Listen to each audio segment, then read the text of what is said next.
Yeah, dude. Sit it up. Here we go. OG sweat, OG stains. For those who don't know, this channel has been around since about 2013, and we used to do a lot of freshwater, and Christian was one of the first people to subscribe, as well as Ian, and it was just really cool to reunite on the surf in this episode. Everything. Bringing out of retirement. We are about to embark on a surf journey. We just got back from New York, and it's been about 3 weeks since our last surf adventure and video. Yesterday was super calm in terms of wind. At work, it was just painful looking outside, and the wind is like non-existent all the way till like 10:30. Just no wind whatsoever. So, you know, Ian, Bob, Christian, we're like, hey, let's go. Okay, let's go. And then on top of that, there have been reports of striped bass being caught in these waters right in the background. So that's the mission today. And then also we got a couple of announcements coming. We'll do those at the end of the video because we really want to get out there, get our lines wet, but stay tuned for a couple announcements. Actually, we are going to go ahead and sprinkle the announcements throughout the video because the fishing, let's just say, did not go exactly as planned. A couple surprises, a giveaway on Instagram. Anyway, a lot of things going on, and then we'll show you guys what we're using, what we're doing, things that we're switching up just in case we do catch a striped bass and we don't want it to bend out the hook, and then one little extra teaser with a caveat. So stay tuned, just a lot of stuff going on in this video. Let's get going. All right, to start, please excuse the bright red glove you're gonna see all video. My black ones are missing. AKA lost. So I'm borrowing Veronica's, my wife's, little gloves. And let's start with the changes that we made on the Kalisa for today. Is Jason Fong, you guys should follow him. His Instagram is right here. He started making these treble hooks that are 4X strong O'Shaughnessy VMC, and he puts teasers, basically. He makes teasers. They actually have some flash, and I asked him if he can make it so that it's sparse hair on it, just so it doesn't act like a parachute when you cast it. Because if it had a lot of hair on it, it slows down the cast in midair, and we really don't want to do that when we want maximum distance. And if it's really windy, it really hinders how far you can cast this. So good thing that the wind is actually helping us today. It's an offshore wind just right now, just a slight breeze, so that'll actually help us. But that's one thing to think about when you use dressed hooks, feathers, or bucktail, is it will slow down your cast. But that's what we're gonna do today. Remove the middle hook, but left another 4X strong again, because there are striper in these waters right now. We may or may not see them today, but hopefully we do. And the stock hooks that come on the Kalisa or the Lucky Craft are size 6 hooks, but I'm moving up a size to size 4. Not bad. Ian got a small one. Tiny one, tiny. That's all good. There's life here. So here is the first announcement. We actually weren't able to get this video edited before we already did it, but we did do a giveaway of the perch colored Kalisas.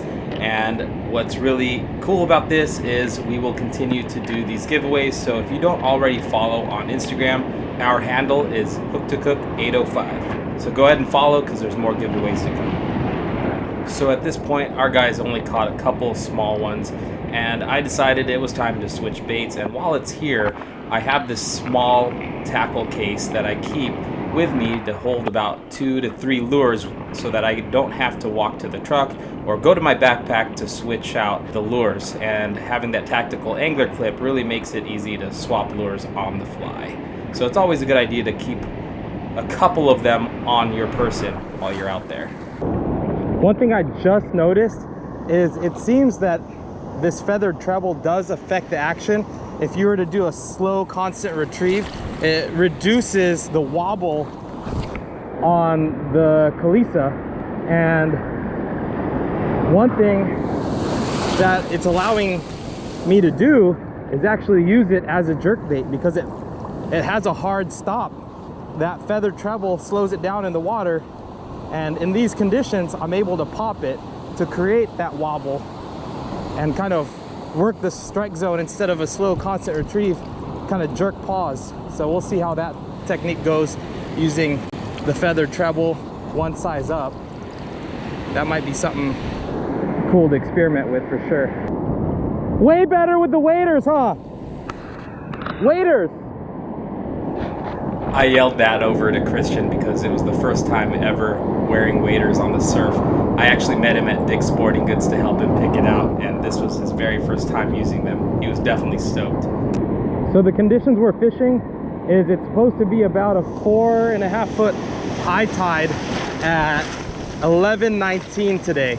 I actually have work at 1, so we have to leave pretty much as the tide comes to its peak. Probably a few casts after its high tide, but it'll be a pretty quick session, but hopefully it pays off today. Yeah, so right now it's low tide, and you can kind of see how the structure is going to fill in all here. And this shallow flat right here is actually going to get deeper, and that transition point, it should be very, very high probability of catching something. All right, this first spot is probably going to get better as the tide comes up, but now we're going to move to a different spot first, and then as the tide gets up, we're going to move back closer to this spot. Yeah, you covered a lot of water, Bob. I know. Jeez. So Ian's got one tiny one. Yes. We spent way too much time in that pocket for sure, but we're going for broke because we really want to get that striped bass that everybody's been catching. And this is kind of where we were tipped at to fish for a little bit. So we're just going to look for more promising water as the tide comes up. High tide's in about 2 hours, so we'll fish another area for about an hour to an hour and maybe an hour, just if we can get on them, and then maybe make our way back, but who knows. You never know what's going to happen. That's the beauty of this all. Right, Bob? We're gonna go to Monterey. Okay. We got to figure him out. So Bob actually figured out a really good bass bite. So here's one of his devastating losses from yesterday. Sad story, brother. Sad story. So sad. Buzzbait, buddy. Buzzbait. Chunker. I was out at Lopez on That's Tuesday what I'm night. talking about right got on a there. great topwater bite. Back to work. Got really started catching him on a buzzbait really, really good. Oh, there he is.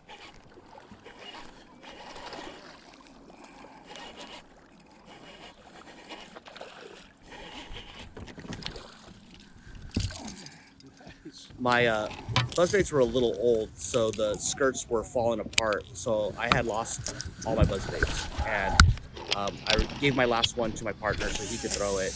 And I went to the whopper plopper. He had been throwing the whopper plopper and didn't get any bites, but I was very persistent and I knew that I could get bit on it. In the video, you'll see that he even says, "Do you want your buzzbait back?" And I says, "No, I know I'm going to catch one on the whopper plopper." And like 2 minutes later, Go ahead. I caught a massive fish. Oh, whopper plopper. Oh, God. Oh, it just broke me off. Rammed me right into the sticks. Oh, that was a and huge just broke me off. fish. It was heartbreaking. He just took my plopper, dude. That time of the day. And he took your bait. Oh, He broke me off, dude. Massive. Oh, there it is. There he is. Oh. And then the fish jumped in. I could hear and see the lure in his mouth, and it's a He's got my heartbreaker. bait That in that his fish mouth, that dude. you know are like, it's gonna haunt you. You know, you're like, how did that one get away? You know, so. So while we were driving up to this spot, it was pretty cool to see like some sand crab beds down this beach, which makes sense. A lot of people have been reporting catching them on the crusties now. That's the reason why. This spot feels pretty good. And this is that kind of weird transition. It's not quite spring where they're coming in real close, but they're like wanting to. It's starting to warm up, and we have seen some pregnant females with really underdeveloped baby fish inside. So give it a couple months and we're gonna start seeing some really big females coming in, which is always good to keep in mind that if you have them in your cooler and they're pregnant and they pop, each of the babies that come out could be counted towards your limit. So just be careful, but it's always safe to just let those fish go. Yeah, as it comes up, this hole will continue to fill. Bob said we're practically standing in the hole. After about another 30 minutes of fishing this spot, we were done with this spot and it was time to move to spot 3, which is another tip. Don't spend too much time in a spot that isn't producing fish. All right, so again, third spot, looking really promising. Christian's already ready to go. Ian's gonna be throwing plastic. We're shooting for the fences right now. Trying to get that striped bass, that elusive Central Coast striped bass. All right, first cast in the new spot. I can feel under my feet that the ground is very uneven, which is really nice. Creates little ambush points for these fish. Hopefully they're here. That's always the goal. And here's another announcement that we're really excited about. Kalisa is creating a lure that's white with a pink belly, but get this, the white glows in the dark. So they're naming it Nuclear Pink. It is in pre-order right now, but they'll be sending ours very soon, so we get to test it out. But this should be a very good bait for those who live down south. And the season is just right to throw them, so stay tuned.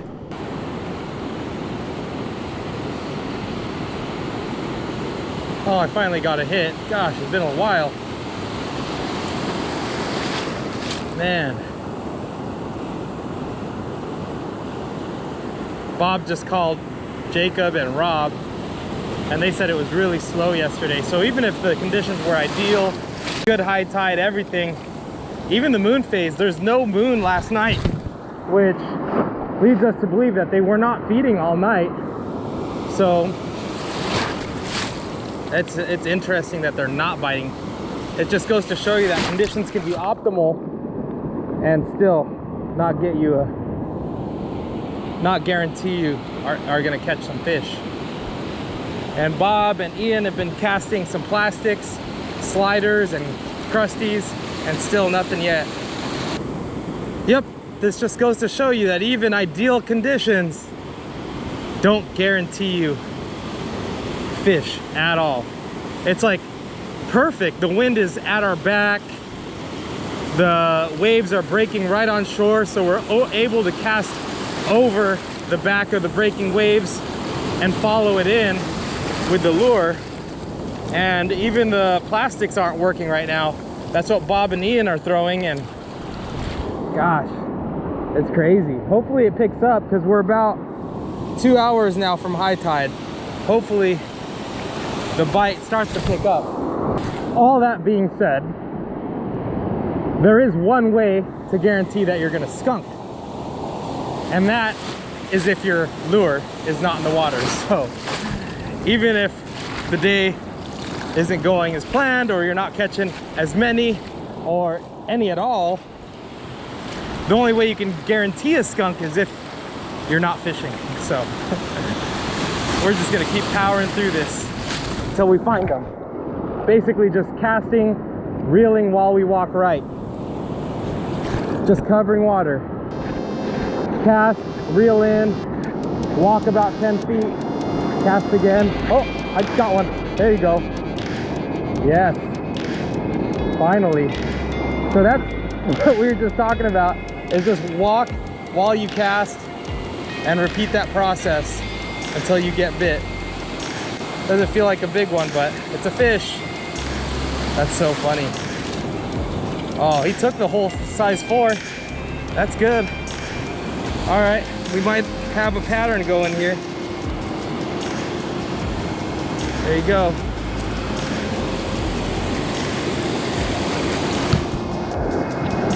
Nice little fish. Yeah. So that's the thing. Don't quit and cover water. And hopefully sooner or later you'll get them. By this time it was about 9:30 and we had been fishing for about 3 hours and not much went on. So Christian had to leave. And that's what's beautiful about surf fishing when you live close to the beach is it doesn't take much planning and effort and you can be in and out within hours and not use up your whole day. You're going to work, right? Yeah. All right, homie. Catch you later. Yeah. Thanks for coming out. Yeah, and we're even watching the bait fishermen, and they're just standing there watching their rods. We haven't really seen them pull anything in either. So they're probably throwing sand crab or mackerel, something. And there's quite a bit of them, so they're expecting two. So it's just a little bit off for some reason. I can't get a bite. It's hard, man. It's crazy. Perfect today, dude. Yeah. After that conversation with Bob, we were just perplexed at why we weren't getting them. The wave action was perfect. The wind was really non-existent, if not helping us in terms of our cast. The holes were all right there. Maybe the structure was all good up and down the beach and the fish were just really, really, really spread out and deep. All right, let me just show you guys what we mean by perfect conditions. Wind is blowing that way towards the ocean, which helps our casting. And if you guys can see the hard breaks like that, hard breaks are happening well within casting range. And what that means in terms of the hard breaks is you can actually see in the face of the wave a bunch of sand and things being stirred up. Water is still clear. So what we're doing is we're casting behind those waves that break, and then that sand starts to settle, and that's when the fish like to come in and eat. But all the conditions are perfect except the bite. So it's just really interesting. See, look over there too. All those waves are breaking really hard right on shore, right there. Right there. Right here, watch. Boom. And nothing. All right, guys, we are calling it ideal conditions, not an ideal bite. You know what? Take that back. Maybe ideal conditions wouldn't be bluebird skies. We actually like having the overcast. The overcast is kind of nice, but not saying that we haven't caught them in bright sunlight. But those announcements, as mentioned earlier in the video, we did set a date for our Hook to Cook family reunion. So that's mainly our Facebook group that we're talking about that within, but this is the first video that this announcement is being made here on the channel in a video. But April 22nd, we're gonna be at Oceano, and we're gonna be out here having our own little bit of a derby, some prizes, and we are having a celebration for Adrian Cali Surfcaster's birthday. A lot going on, and then we're gonna unveil something really, really, really cool that we haven't seen yet on any surf fishing channel. So we're gonna release something very, very exciting that some of us know about, but we're keeping it under wraps. But we'll unveil it on April 22nd, which happens to be Earth Day. And then it being Earth Day, we will have some prizes donated by some sponsors. So we will raffle those off. Everybody who attends will get one ticket by default, but if you want a second chance at winning something in the raffle, bring in a piece of trash from the beach that you find, and that'll earn you one more ticket. So that's gonna be pretty cool. Earth Day couldn't be the most perfect day for the Hook to Cook family reunion. That's gonna be April 22nd. So thanks guys for joining. Peace out. Later. Like talking to him, he's like, oh, can you get it out? Put it on another rod. Blah, blah, blah. You've got 20 rods here, you know what I mean? And he's just, oh yeah, that's a good idea. Boom! Oh, I'm on. You see the rod? It's just like, I'm like, oh, I got him. He's like, oh, I knew you would get one on that, and da da da da. And then, boom! It's over that fast, man.